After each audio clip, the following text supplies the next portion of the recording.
Lawrence O'Donnell had to apologize. A source close to Deutsche Bank says that the co-signers of Donald Trump's Deutsche Bank loans are Russian billionaires close to Vladimir Putin.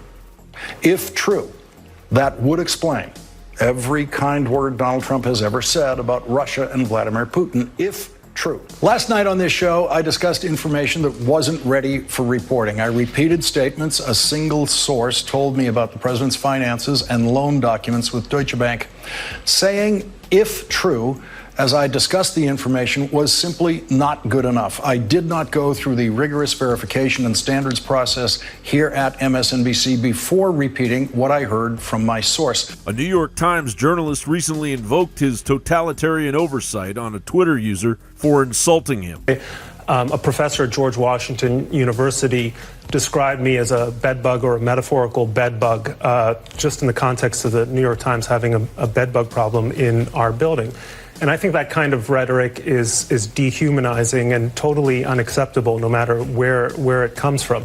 So I wrote him a personal email. I didn't go to Twitter. I wrote him a personal email, which I think was very civil, saying that I didn't appreciate it, that I would welcome him to come to my home in New York, meet with my family, and see if he would call me a bedbug to my face, because a lot of the things people say on social media aren't the things they're really prepared to say in one-on-one interactions. Don Lemon still continues to berate the president and deem the president's supporters racist. Heather Heyer, a 32-year-old young lady, was killed by a bigot who intentionally drove his car through a crowd that was there to fight against the hate. But this is how this president famously characterized that. You also had people that were very fine people on both sides. You had people in that group, excuse me, I saw the same pictures as you did. The cross burnings are tiki torches. They're white hoods replaced by no hoods and khaki pants. These are the very fine people in the president's eyes.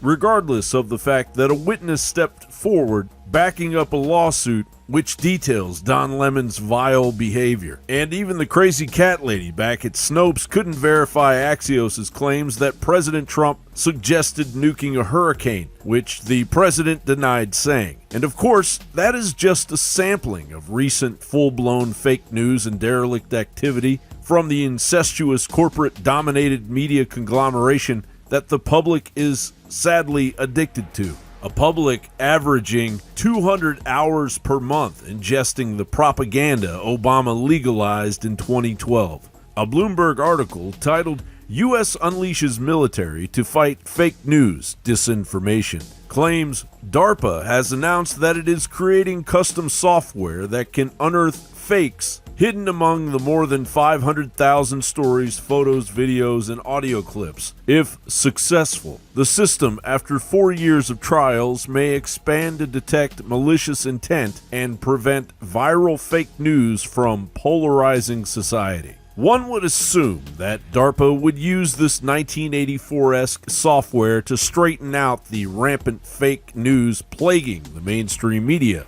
But of course, all signs point to a weaponization of software aimed at targeting what DARPA deems, air quotes, disinformation. The same supposed disinformation the social media giants have banned. The same disinformation labeled by big media. A hyper-distortion of the only thing standing between our rights under the First Amendment and complete totalitarian leftist propaganda control. What is this supposed disinformation? An alternative media that will never give up on exposing the Goliath of corruption threatening us all. John Bowne reporting.